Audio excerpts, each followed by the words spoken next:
27 দিন পর স্বাভাবিক হলো সারা দেশের ট্রেন চলাচল। চালু হলো আন্তনগর ট্রেন। এতে স্বস্তিতে যাত্রীরা। রেল বিভাগ জানায়, তখনকার মন্ত্রীর নির্দেশে এত দীর্ঘ সময় বন্ধ ছিল ট্রেন।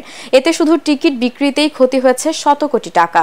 এখন রেলকে ঢেলে সাজানোর পদক্ষেপ নিচ্ছে কর্তৃপক্ষ। মাহবুব কবির চপলের রিপোর্ট। সচল হলো সারা দেশের রেল নেটওয়ার্ক। চালু হলো ট্রেন। যাত্রীদের উপস্থিতিতে প্রাণচঞ্চল কমলাপুর স্টেশন। জানা গেছে, ছাত্র আন্দোলনে ঢাকায় মানুষের জমায়েত বন্ধে ও যাত্রীদের নিরাপত্তায় ট্রেন বন্ধ রাখার নির্দেশ দিয়েছিলেন তখনকার রেলমন্ত্রী। সরকারের যাত্রা বন্ধ হবার পর আবার শুরু হলো ট্রেন যাত্রা। সারা দেশে ৩০০-র মতো ট্রেন চলাচল করে।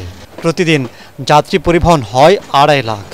দৈনিক টিকিট বিক্রি হয় ৪ কোটি টাকার। ২৭ দিনে প্রায় শত কোটি টাকার ক্ষতি হয়েছে।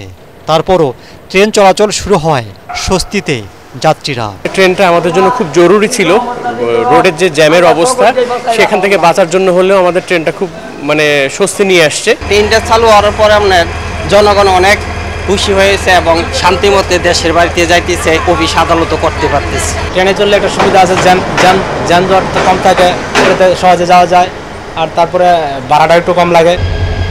কমলাপুর স্টেশন থেকে যাতায়াত করছে ১২৬টি ট্রেন। ক্ষতিগ্রস্ত হওয়ায় বন্ধ থাকবে পারাবত, সিরাজগঞ্জ, জামালপুর ও বুড়িমারি এক্সপ্রেস।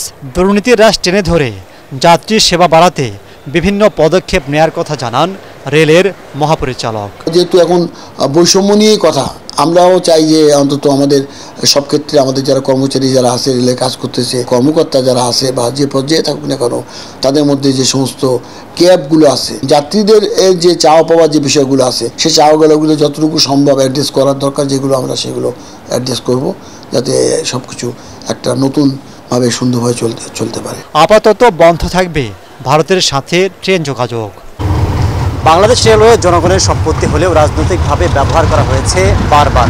আবার আন্দোলনের সময় রাষ্ট্রীয় এই সম্পদের ক্ষতিও করেছে দুর্বৃত্তরা।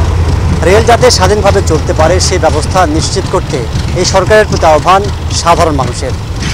মাহবুব কবির চপল, এটিএন বাংলা, কমলাপুর স্টেশন, ঢাকা।